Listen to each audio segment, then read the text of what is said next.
초하루 때 그런 이야기 했죠. 유재석 씨의 그 노래, 말하는 대로 노래 가사를 바탕으로 해서 우리가 마음속에 순수한 나의 어떤 욕망, 그런 욕망을 내가 발견하면 거기에서 깨달음이 온다. 제 이야기가 아니고 유재석 씨의 노래 가사에 그렇게 나옵니다. 그 깨달음이 오면 희망이 생기고, 희망이 생기면 믿음이 생기고, 믿음을 가지게 되면 한번 일을 미친 듯이 해보게 되고, 그러면 확신이 생긴다. 이런 가사 내용을 이야기를 했습니다. 그리고 이 내용이 참 좋긴 하나 출발점인 내 안에 그 순수한 나만의 이 욕망, 그것을 내가 발견하지 못한다면 아무 소용없다. 그런 이야기를 했습니다. 그러면서 욕망을 쓰되 그 욕망이 어리석은 욕망이냐, 지혜로운 욕망이냐, 이거를 우리가 잘 분별해야 되겠다. 이런 이야기까지 했습니다. 그런데 가만히 생각을 해보면 욕망에 무슨 지혜로운 욕망이 있고 어리석은 욕망이 있나, 이게 말이 안 됩니다. 욕망은 다 어리석은 걸로 우리 이제 보통 불교에서 이야기를 하고 있습니다. 근데 말이 안 되는 것으로 따지면 보살이라는 말도 사실은 말이 안 되죠. 보살이라 하면 깨달은 중생이 보살이죠. 보디사트바. 그죠? 맞죠? 네. 그럼 이게 중생은 깨닫지 못했으니까 중생이잖아요. 깨달으면 부처잖아요, 부처. 그러니까 깨달은 중생은 말이 안 돼, 사실은.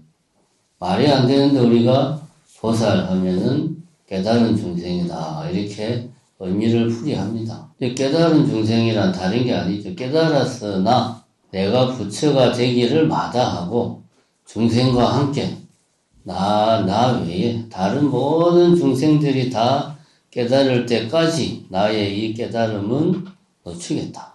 이런 큰 이제 소원을 세우고 중생 제도에 힘쓰는 분들이 보살인 거죠. 그래서 이제 깨달은 중생이라는 말이 안 되지만 말이 되는 그런 말이 아니고 그런 개념이 나오는 겁니다. 지혜로운 중생도 마찬가지예요. 중생이니까 지혜로운 욕심도 마찬가지입니다. 욕심은 어리석은 거예요. 당연한데 내가 비록 깨달아서 이 세상의 진리를 내가 깨닫지는 못했으나 부처님의 가르침을 보고 듣고 부처님의 가르침을 이해를 했어요. 이 세상은 연기법대로 돌아가는구나 라는 것을 이해를 했어요. 그거는 비록 깨닫지는 못했지만 지혜입니다. 내가 이렇게 연기법에 따라서 살아야 되겠구나 라고 내 스스로 다짐하고 노력하고 어떤 문제가 내 앞에 닥쳤을 때 부처님의 가르침에 입각해서 판단하는 거, 이거는 이제 지혜로운 거죠. 그러니까 비록 중생으로서 욕망은 있으나 그 욕망을 지혜롭게 내가 잘 다스리고자 하는 사람, 이런 사람이 우리는 지혜로운 욕망을 가진 사람이라고 이야기할 수가 있는 겁니다. 그래서 유재석류의 이제 이런 내 안의 순수한 욕망을 발견하자.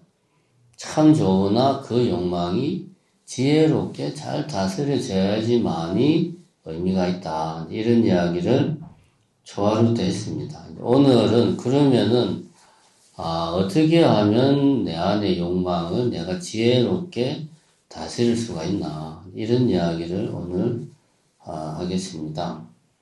오늘도 제사도 있고 오후에 산신기도도 있고 영구이회 봉안식도 있고 피자 가게도 있고 엄청 바쁘기 때문에 길게 못합니다. 이렇게 말해놓고 항상 길게 하죠.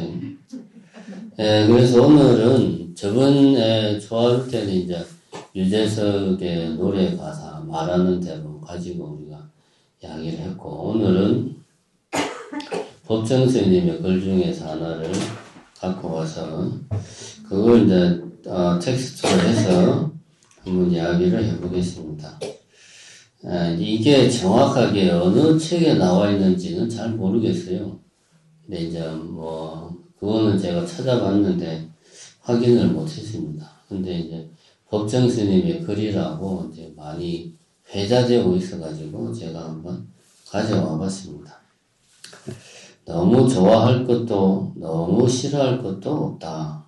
너무 좋아해도 괴롭고 너무 미워해도 괴롭다.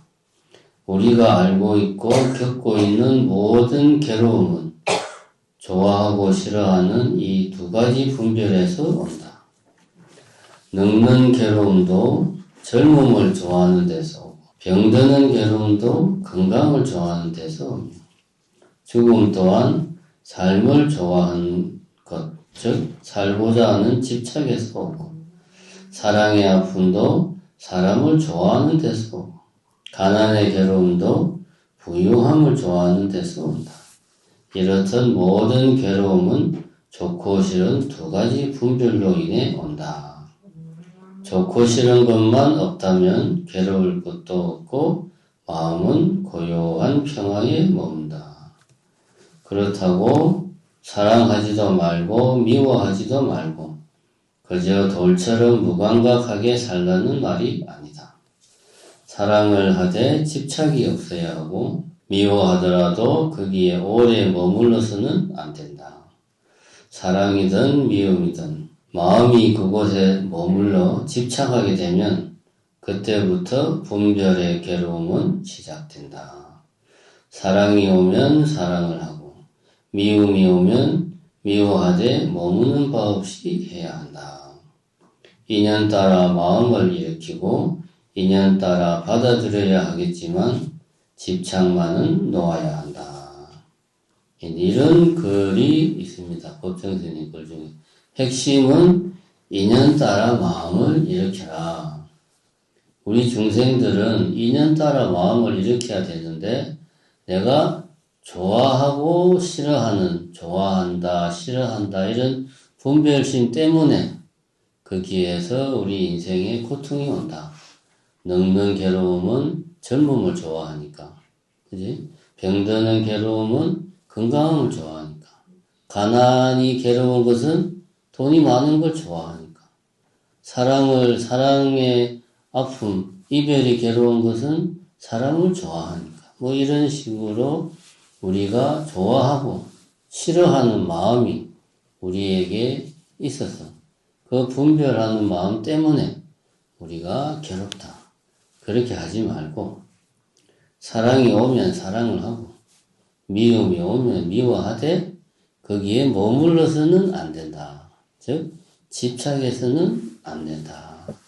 이게 이제 인연 따라 마음을 일으키라라는 말을 풀이하는 내용이죠. 그럼 이 말이 어떻게 해서 내 안에 순수한 욕망, 이 욕망을 지혜롭게 다스리는 거냐? 이 두 개는 어떻게 연결이 되는 거냐? 생각을 해봅시다. 왜 우리는 좋아하는 것을 계속 좋아하고 싫어하는 것은 계속 싫어하느냐? 우리가 곰곰이 생각을 해보면 좋아하는 것은 좋아하는 그대로 계속 있다. 계속 그 상태 그대로 계속 있었으면 좋겠다. 내가 눈에 넣어도 안 아픈 내 아들이 내가 이렇게 좋아하는 이 상태 이대로 계속 있었으면 좋겠다. 이게 좋아하는 마음이에요. 그리고 내 마음 한구석에는 내 아들은 지금 내가 정말 좋아하는 이 모습 이대로 계속 유지가 된다. 라고 하는 착각을 우리가 하는 거예요. 그러니까 지금 이 모습이 좋은 건데 문제는 뭐냐? 사람은 변하는 거거든요.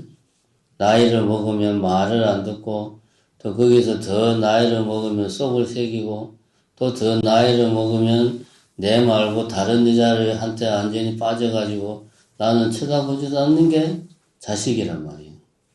변하는 거예요. 이게.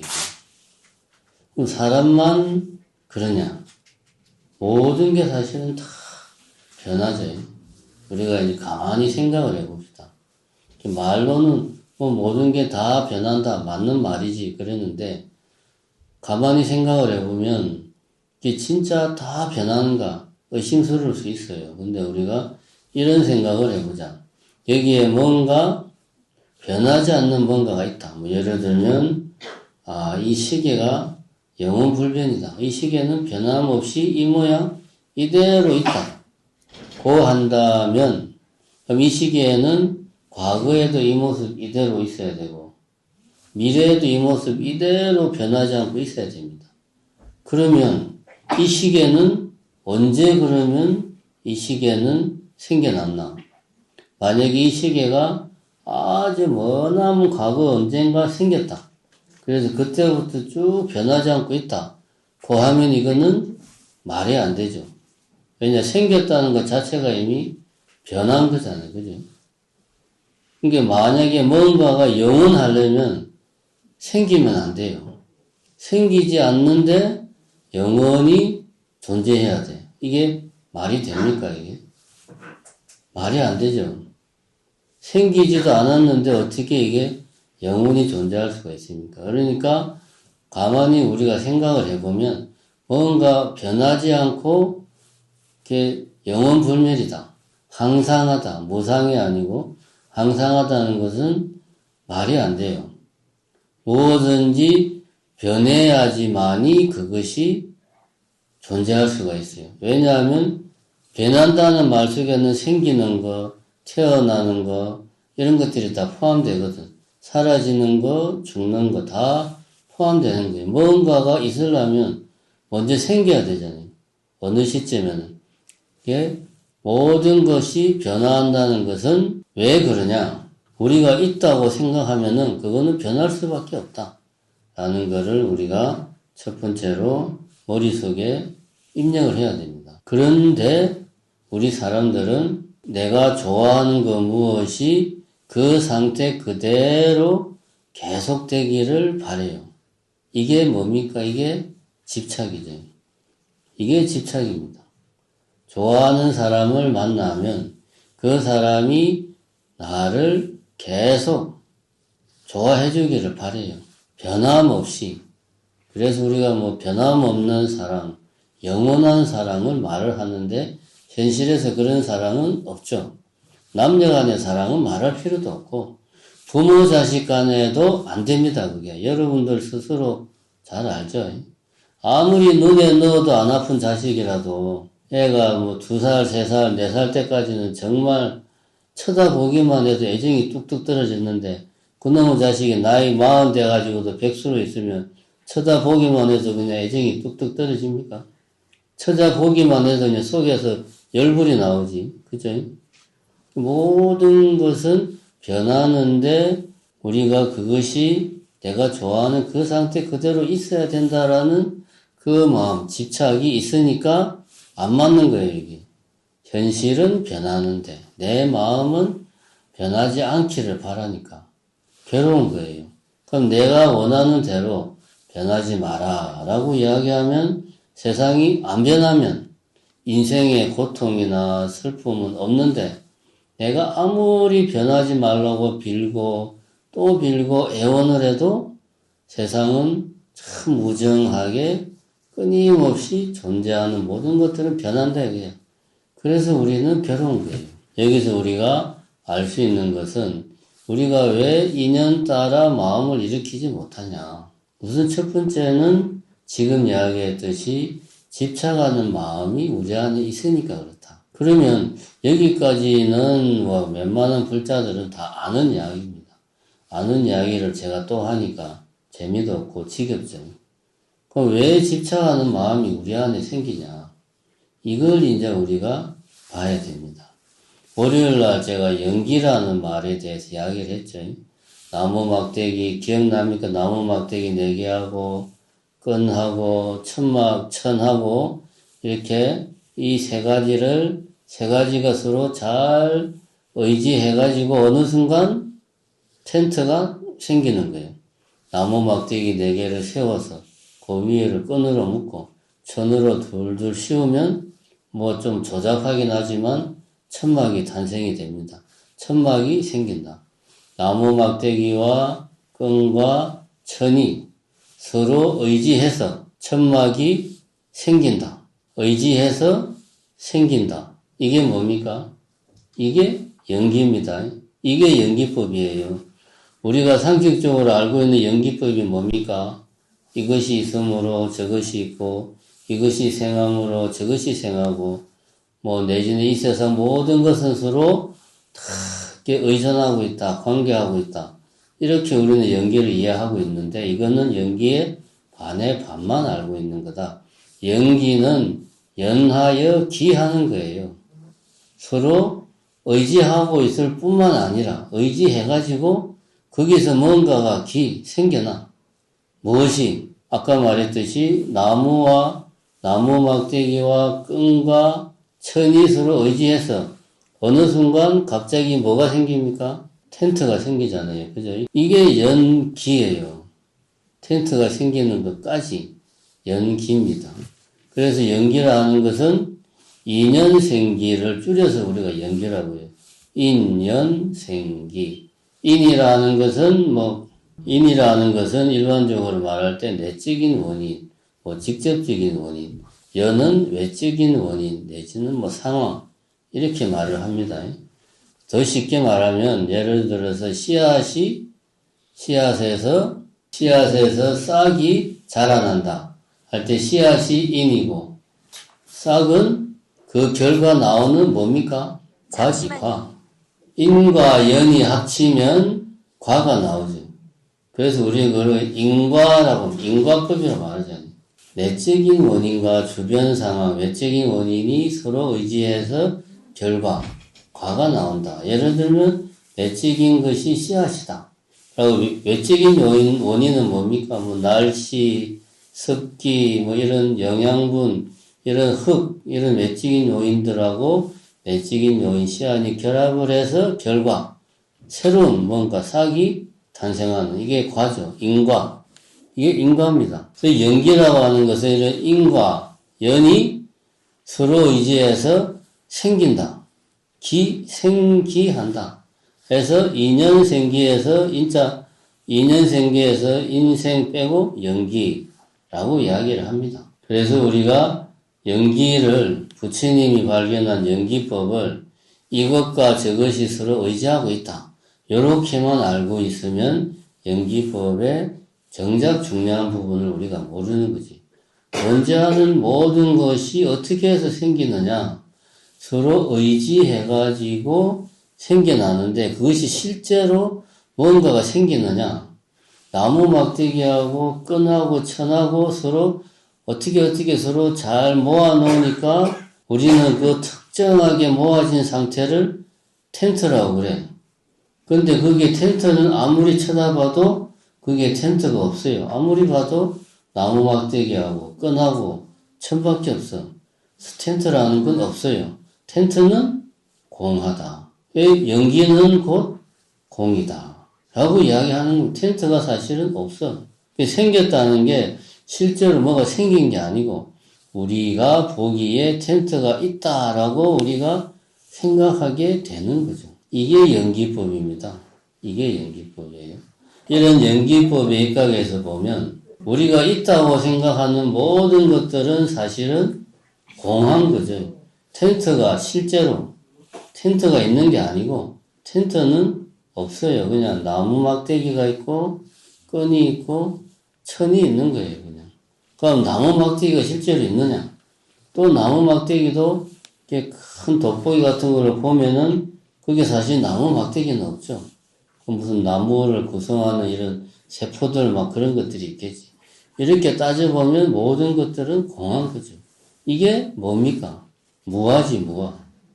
나라고 할 만한 게 없다. 자성이 없다. 텐트이게 하는 그 무엇이 사실은 없어요. 이게 무아입니다. 이게 공이고, 이게 연기다. 그럼 이 사실을 알고 우리가 뭔가에 집착한다. 예를 들어서 사랑스러운 내 아들이 정말 사랑스러워. 그 아들에게 집착한다. 그럼 그거는 결국은 따지고 보면 내 마음속에 내가 만들어 놓은 내 아들에 대한 어떤 좋은 이미지, 좋은 정보, 그 상, 그 감정을 내가 그냥 좋아할 뿐이에요. 현실에는 내 아들을 아무리 눈을 크게 뜨고 쳐다봐도 그게 내 아들이 있습니까? 거기에는 뭐 굳이 말하면은 뭐 피부, 머리카락, 눈물, 콧물, 간, 담, 쓸개, 뭐 심장, 맹장, 뭐 막 그런 것들이 있지. 내 아들이라고 하는 것은 없어요. 아무리 쳐다봐도 아까 텐트가 없는 거랑 똑같습니다. 그런데 우리는 그 아들에 집착을 한다고요. 사실은 없는데 집착을 한다. 이게 이제 왜 우리가 이런 집착을 하냐? 그게 있다고 생각을 하는 우리의 착각 때문에. 그런 착각을 뭐라 그럽니까? 불교에서는 그걸 무명이라고 그러죠. 사실은 공한데 공하지 않다고 우리가 철석같이 믿는 거지. 이게 무명입니다. 제대로 알지 못하는 거지. 무명, 지혜롭지 못한 거예요. 명, 밝지가 못한 거예요. 뭐가? 생각이 밝지가 못해서 제대로 못 보는 거예요. 어떤 사실을? 사실은 공하다는 거. 모든 것은 서로 의지해서 생긴다는 연기의 도리를 제대로 모른다는 거지. 그래가지고 집착하는 거예요, 우리가. 그래서 집착을 하는 겁니다. 같은 맥락에서 유재석 노래에 나오는 내 안의 순수한 나만의 욕망, 주변 사람들의 어떤 이야기나 주변 사람들의 시선, 주변 사람들이 하러 가는 것들이 아니고 순수한 나만의 욕망이 그럼 과연 실제로 존재하는가? 이 마음이라고 하는 것도 똑같이 연기의 도리에 의해서 생긴 거다. 왜냐하면 우리의 마음이라는 건 다른 게 아닙니다. 내가 보고, 듣고, 맛보고, 냄새 맡고, 만져서 피부로 느끼고, 생각하는 그런 행위를 통해서 내가 아닌 외부에서 받아들인 정보들, 그런 정보들이 모여서 마음이라는 게 생기는 거예요.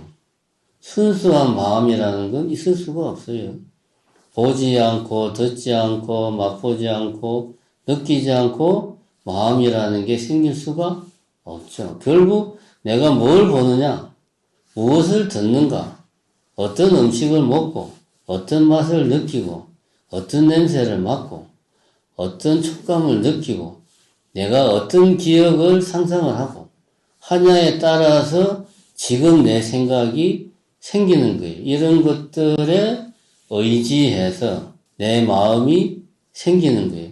의지해서 생긴다. 뭡니까? 연기잖아요, 연기.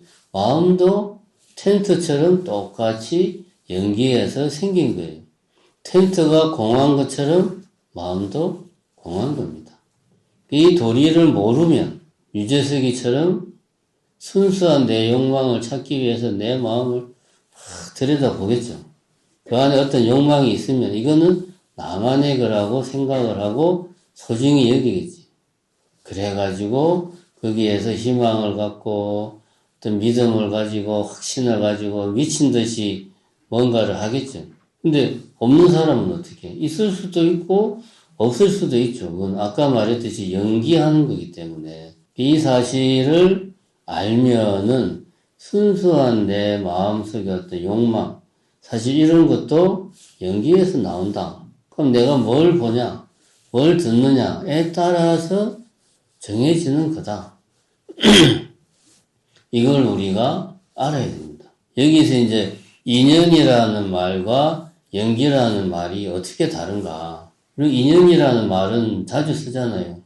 근데 니하고는 인연을 끊자. 뭐 예를 들어 이런 말도 쓰고, 그 사람하고는 인연이 닿지를 않아서 좀 같이 일해본 적이 없어. 뭐 옷깃만 스쳐도 인연이야. 이런 말을 합니다, 우리가. 근데 인연이라는 것은 아까도 말했지만 여기서 말하는 인연이라고 하는 것은 어떤 사람과 사람 사이의 뭐 관계, 그런 의미고, 이거는 우리가 일상적으로 쓰는 인연이라는 단어의 의미입니다. 근데 불교에서 말하는 인연은 아까도 말했지만은 이는 어떤 내적인 원인, 연은 외적인 원인, 상황, 주변 여건, 조건. 그럼 인이 내적인 원인이니까 이거는 그럼 조건이 아니고 이것도 조건입니다. 다 조건인데 이는 나에 관련된 뭐 그런 것들이죠. 그래서 아까 말했듯이 씨앗이 날씨와 뭐 물과 흙의 조건에 따라서 씨앗이라는 인이 싹이라는 과가 된다. 이런 이야기를 했지만 인연은 그냥 조건들이에요. 조건들. 내적인 조건, 외적인 조건. 조건들입니다. 그냥. 근데 연기는 이러한 조건들이 서로 어떻게 의지해서 서로 이러저러한 방식으로 결합을 해서 거기서 뭔가 생긴다 이거지. 모든 세상에 우리가 존재한다고 믿는 것들이 그렇게 해서 생기는 거죠. 근데 그게 실제로 있는 것은 아니고 우리가 있다고 착각을 하는 거죠. 연기는 여기까지 이야기하면 연기고 다양한 조건들이 존재한다 하고 이야기하는 건 인연이고 그러니까 연기가 인연을 포함한다고 봐야 되겠죠. 굳이 말하자면 연기라는 큰 틀 속에 인연이 포함되어 있다. 그럼 여기서 이제 인연 따라 마음을 일으킨다 라는 말이 이제 무슨 말이냐. 결국은 이 이야기를 하려고 지금 긴 이야기를 했습니다. 이게 무슨 말이냐. 인연 따라 마음을 일으킨다. 이러이러한 조건에 따라서 이러이러한 조건에 의지해서 마음이 일어난다. 뭡니까 이게? 의지해서 생긴다. 연기의 도리잖아요. 그지? 내 마음이 연기 도리에 따라서 생기고 사라진다는 것을 내가 알면 내가 뭐 어떤 예를 들면 좋아하는 것에 대해서 집착하지 않고 싫어하는 것을 내가 거부하지 않고 좋아하는 것도 하나의 인연, 이러저러한 인연들이 모여서 내 안에서 좋아하는 감정이 생긴 거예요. 그럼 이러저러한 조건들, 인과 연이 바뀌면 이것도 내 마음에 생긴 감정도 바뀌는 거예요.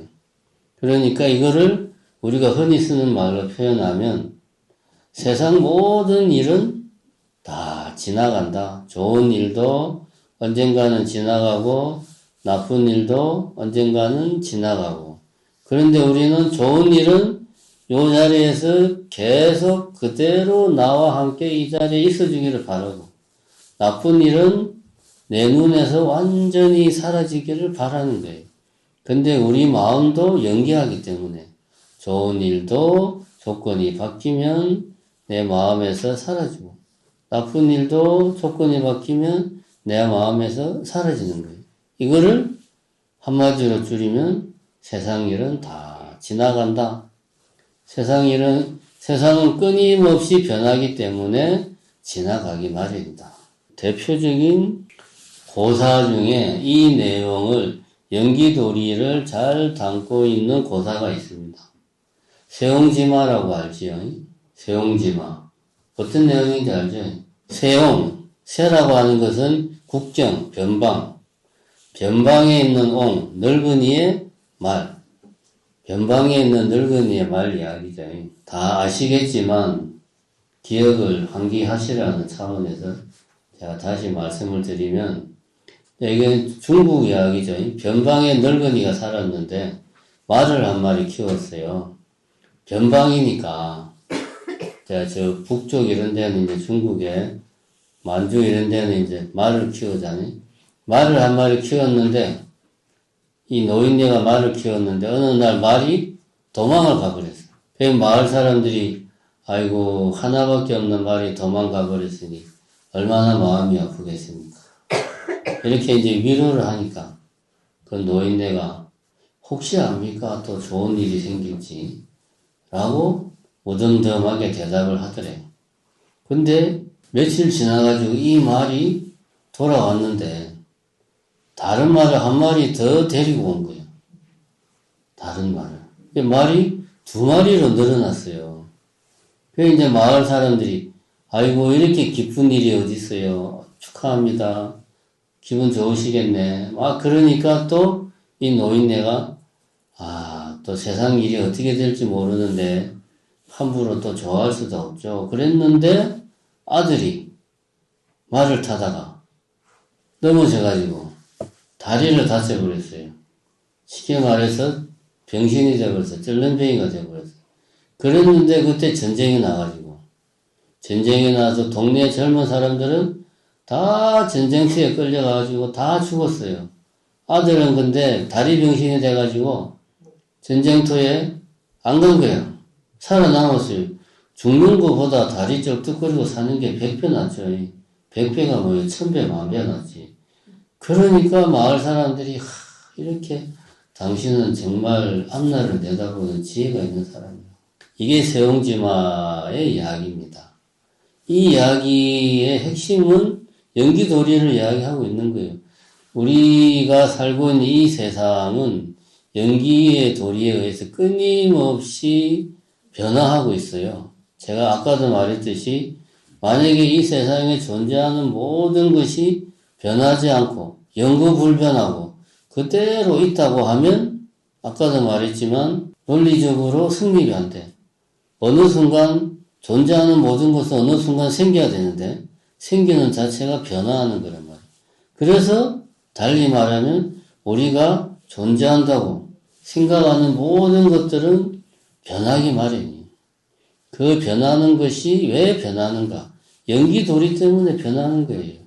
내 혼자만 가만히 있는 게 아니고 모든 것이 계속 말하지만 네 개의 나무 막대기와 천과 끈이 서로 이러이러한 방식으로 의지해가지고 텐트를 하는 게 생기는데 거기에서 나무 막대기 중에 하나가 조금만 애가 상태가 안 좋아지면 끈이 조금만 헐거워지면 텐트가 넘어지는 거예요. 그럼 그때부터는 이건 텐트가 아니지. 이런 식으로 끊임없이 끊임없이 세상은 변화하는 거예요. 연기도리 때문에. 이걸 알고 있으면 좋은 일이 생겨도 이 좋은 일이 영원하다는 보장이 절대로 없는 거죠. 그래서 말이 2마리나 생겨도 어떻게 될지 모르는 게 세상 일이니까. 말이 도망을 가도 어떻게 될지 모르는 게 세상 일이고. 자식 하나밖에 없는 자식이 다리를 다쳐서 병신이 돼도 또 마냥 슬퍼할 수 있는 게 또 사람 일은 모르는 거예요. 모든 일은 다 지나가는 거예요. 세상 일은 다 지나간다. 요게 이제 연기의 도리를 알고 내 마음도 연기의 도리에 따라서 내 마음도 생기고 사라진다. 생하고 멸한다. 나의 이 좋아하는 마음, 싫어하는 마음, 슬퍼하는 마음, 괴로워하는 마음, 미워하는 마음 이런 마음도 연기의 도리에 따라서 움직인다. 라는 거를 내가 알면 이 앞에서 법정스님이 이야기했듯이 내가 무언가에 집착하지 않는다는 거예요. 좋아하는 것, 싫어하는 것에 집착하지 않는다. 그런 마음이 없으면 우리는 인연 따라 마음을 일으키는 거다. 이렇게 마음을 일으키는 게 이게 지혜로운 거다.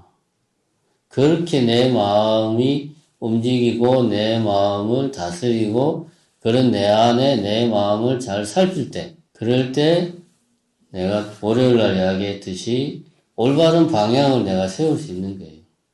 물은 위에서 아래로 떨어지는 게 자연의 이치고 그런 자연의 이치에 따라서 내 욕망을 잘 다스리면 나는 내가 원하는 것을 얻을 수 있는데 굳이 억지로 위에서 아래로 떨어지는 물을 거꾸로 하늘로 치솟게 하려고 아무리 노력한들 그거는 부질없는 노력인 거예요.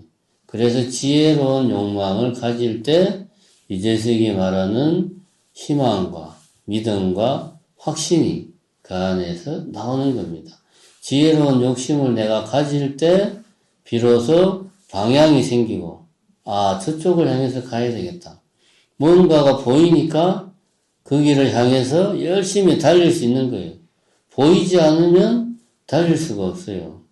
우리들이 젊은 사람들한테 자식들한테 나이 더 드신 분들은 손자분들한테 그저 열심히 공부하면 된다. 인생을 젊은 사람이 그렇게 물에 물 탄 듯 술에 술 탄 듯 그러면 되겠냐? 네가 열심히라도 하고 안 된다고 말을 해야지. 이런 말이 사실은 문제가 많아요. 그런 말을 하기 전에 자식들이나 손자들이나 젊은 사람들이 인생의 올바른 방향을 잡고 있는지 제대로 된 방향으로 가고 있는지를 코치를 먼저 해주고 나서 그렇게 했는데도 애가 그냥 맨날 방구석에서 팽팽 논다 이러면 문제가 다른데 그런 것도 없이 무조건 열심히 하라고 하면 그거는 천방지축으로 그냥 이리 갔다가 저리 갔다가 에너지만 낭비하는 거예요. 이야기를 정리하자면 마음먹은 대로 사는 법, 마음먹은 대로 살기와 인연 따라 사는 것이 사실은 같은 거다. 어떤 경우에 이 마음이라고 하는 것이 지혜로운 마음일 때는 같은 맥락이에요. 그런데 이 마음이라는 게 어리석은 마음이다. 그러면 완전히 다른 거죠. 내 마음먹은 대로 사는 것과 인연 따라 마음을 일으켜서 사는 것은 완전히 다른 겁니다. 우리는 마음을 지혜롭게 써야 돼요. 비록 깨닫지는 못했을지라도 부처님의 가르침을 알고 이해하고 계속 이야기했던 연기의 도리를 내가 이해를 해서 나의 욕망을 지혜롭게 다스리면 마음먹은 대로 세상을 살 수 있다. 예, 오늘의 결론은 이겁니다. 우리가 마음먹은 대로 살고 싶으면 어떻게 해야 됩니까? 내 마음을 지혜롭게 써야 돼요. 지혜롭게 쓰는 게 뭡니까? 불교의 가르침을 제대로 이해하는 겁니다. 비록 깨달음을 얻지는 못하더라도. 그러면 지혜롭게 살 수 있고 내 마음먹은 대로 살 수 있어요. 네, 오늘은 여기까지 하겠습니다. 감사합니다.